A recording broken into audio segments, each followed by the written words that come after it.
আমাদের ব্যাংকে কি আপনার কষ্টার্জিত টাকা সুরক্ষিত আছে? বাংলাদেশের ব্যাংকিং খাত কি বড় ধরনের সংকটের মুখে? এক্সিম ব্যাংক, সোশ্যাল ইসলামী ব্যাংক, ইউনিয়ন ব্যাংক, গ্লোবাল ইসলামী ব্যাংক এবং ফার্স্ট সিকিউরিটি ইসলামী ব্যাংকের মতো প্রতিষ্ঠানগুলো দীর্ঘদিন ধরে অনিয়ম আর লুটপাটের কারণে এখন প্রায় ডুবতে বসেছে। পরিস্থিতি এতটাই ভয়াবহ যে তারা গ্রাহকদের টাকা তো দূরের কথা, কর্মীদের বেতন ভাতাও দিতে হিমশিম খাচ্ছে। এই সংকট থেকে বেরিয়ে আসার জন্য বাংলাদেশ ব্যাংক এক নতুন সমাধান খুঁজছে, আর তা হল একীভূতকরণ। কিন্তু এই সিদ্ধান্ত কি সত্যিই কার্যকর হবে, নাকি আরও বড় সমস্যার জন্ম দেবে? আমাদের লাখ লাখ গ্রাহকের ভবিষ্যৎ কি? আজকের ভিডিওতে আমরা এই গুরুত্বপূর্ণ প্রশ্নের গভীরে যাব। প্রিয় ভিউয়ার্স, আসসালামু আলাইকুম। আজকের নতুন ভিডিওতে আপনাকে স্বাগত জানাচ্ছি। আপনি যদি আমার চ্যানেলে নতুন হয়ে থাকেন তাহলে এরকম নতুন নতুন ভিডিওর আপডেট পেতে চ্যানেলটি সাবস্ক্রাইব করে রাখুন।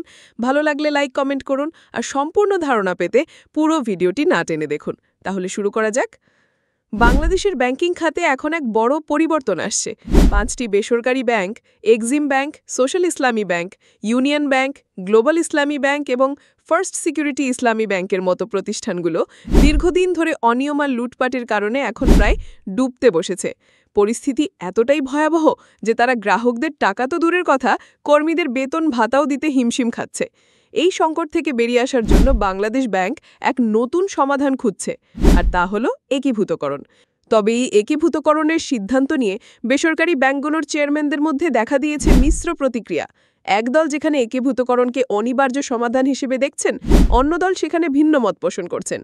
যেমন গ্লোবাল ইসলামী ব্যাংকের চেয়ারম্যান নুরুল আমিন গত সপ্তাহে বাংলাদেশ ব্যাংকের সাথে এক বৈঠকে একীভূতকরণের ধারণার সাথে একমত হলেও দেশ টিভিতে দেওয়া এক একান্ত সাক্ষাৎকারে তিনি ভিন্ন কথা বলেছেন।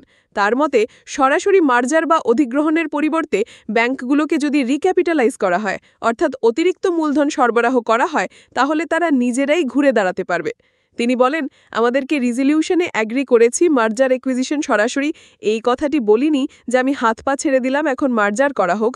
আমাদেরকে যদি রিক্যাপিটালাইজ করা হয়, আরও টাকা দেওয়া হয়, তাহলে আমরা ঘুরে দাঁড়াতে পারব। তার এই বক্তব্য নির্দেশ করে যে তিনি ব্যাংকের নিজস্ব সক্ষমতা পুনরুদ্ধারে বিশ্বাসী, যেখানে বাহ্যিক হস্তক্ষেপ ন্যূনতম। অন্যদিকে ফার্স্ট সিকিউরিটি ইসলামী ব্যাংকের চেয়ারম্যান মোহাম্মদ আব্দুল মান্নান বর্তমান পরিস্থিতিকে আরও জটিল হিসেবে দেখছেন। তার মতে, এই মুহূর্তে একীভূতকরণের কোনো বিকল্প নেই। তিনি যুক্তি দেখান যে যদি ব্যাংকগুলোকে অবসায়ন বা লিকুইডেশন করা হয়, তবে এর ফলে প্রায় 1 কোটি গ্রাহকের স্বার্থ দারুণভাবে বিঘ্নিত হবে বলে আমি মনে করি। সেই জন্য মার্জার যদি হয়, মার্জারের মাধ্যমে আমরা এই 5টি ব্যাংকের 1 কোটি গ্রাহক, এই গ্রাহকের স্বার্থ সমুন্নত রাখা যাবে বলে আমি মনে করি। তার এই বক্তব্য গ্রাহক সুরক্ষার উপর জোর দেয়, যা একীভূতকরণের প্রধান উদ্দেশ্যগুলোর একটি। বাংলাদেশ ব্যাংকের মুখপাত্র আরিফ হোসেন নিশ্চিত করেছেন যে কেন্দ্রীয় ব্যাংক এই 5টি দুর্বল ব্যাংকে একীভূতকরণের আওতায় আনার প্রক্রিয়া চূড়ান্ত করেছে। তবে তারা তাদের নিজস্ব সিদ্ধান্ত কারো উপর চাপিয়ে দিতে চান না। তারা ব্যাংকগুলোর পক্ষ থেকে প্রয়োজনীয় তথ্য উপাত্ত পাওয়ার অপেক্ষায় আছেন, যাতে একটি সুনির্দিষ্ট প্রক্রিয়া অনুসরণ করে এই মার্জার সম্পন্ন করা যায়। তিনি বলেন, আমরা 5টি ব্যাংকই মার্জারের আওতায় আনছি।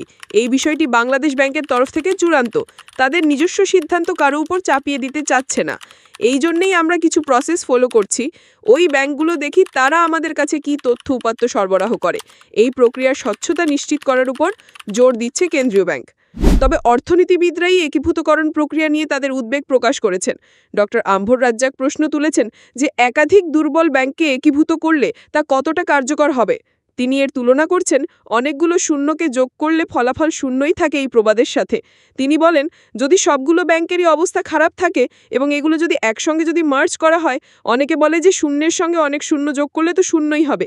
তার মতে, যদি প্রতিটি ব্যাংকেরই মৌলিক সমস্যা থেকে থাকে, তবে শুধু একীভূতকরণের মাধ্যমে সেগুলো সমাধান নাও হতে পারে। তিনি জোর দেন যে বাংলাদেশ ব্যাংককে প্রতিটি ব্যাংকের পরিস্থিতি গভীরভাবে খতিয়ে দেখতে হবে এবং একটি সঠিক পরিকল্পনা ছাড়া এই উদ্যোগ ব্যর্থ হতে পারে। বিআইবিএমের সাবেক মহাব্যবস্থাপক তৌফিক আহমেদ চৌধুরীও এই প্রক্রিয়ার একটি গুরুত্বপূর্ণ দিকের উপর আলোকপাত করেন। তিনি উল্লেখ করেন যে সরকার থেকে টাকা নিয়ে এই 5টি বেসরকারি ব্যাংকের একীভূতকরণ হলে ব্যাংকগুলো কার্যত সরকারি খাতে চলে যাবে। তিনি দেশের সরকারি খাতের প্রতিষ্ঠানগুলো সাফল্যের হার নিয়ে সন্দেহ প্রকাশ করেন। তিনি বলেন, এখানে যেভাবে মার্জার করা হচ্ছে সরকার থেকে টাকা নিয়ে এবং এই 5টি ব্যাংকের মার্জার করার ফলে ব্যাংকগুলো কিন্তু সরকারি খাতে থাকবে, কারণ সরকারি খাতে সফলতার পরিমাণটা আমাদের দেশে অত বেশি না। তার এই বক্তব্য সরকারি মালিকানার অধীনে ব্যাংকগুলোর ভবিষ্যৎ কার্যকারিতা নিয়ে প্রশ্ন তোলে। এই একীভূতকরণের পর নতুন ব্যাংকটির জন্য দুটি সম্ভাব্য নামের প্রস্তাব করা হয়েছে, ইউনাইটেড ইসলামী ব্যাংক অথবা আল ফাতা ব্যাংক। এটি একটি নতুন অধ্যায়ের সূচনা হতে পারে, তবে সাফল্য নির্ভর করবে সঠিক ব্যবস্থাপনা এবং দৃঢ় নীতিমালার উপর।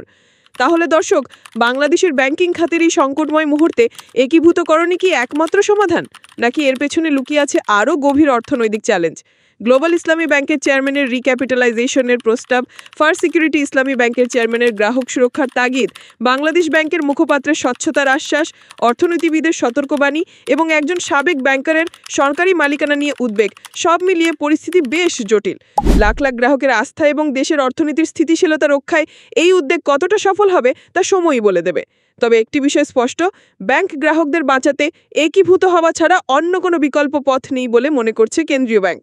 আমাদের অবশ্যই একটি সঠিক এবং কার্যকরী পরিকল্পনা আশা করতে হবে, যাতে এই উদ্যোগ ব্যর্থ না হয়। আপনার কি মনে হয়, এই একীভূতকরণ বাংলাদেশের ব্যাংকিং খাতের জন্য সঠিক পদক্ষেপ? আপনার মূল্যবান মতামত কমেন্ট করে জানান। ভিডিওটি ভালো লাগলে লাইক করুন, শেয়ার করুন এবং আমাদের চ্যানেলটি সাবস্ক্রাইব করতে ভুলবেন না।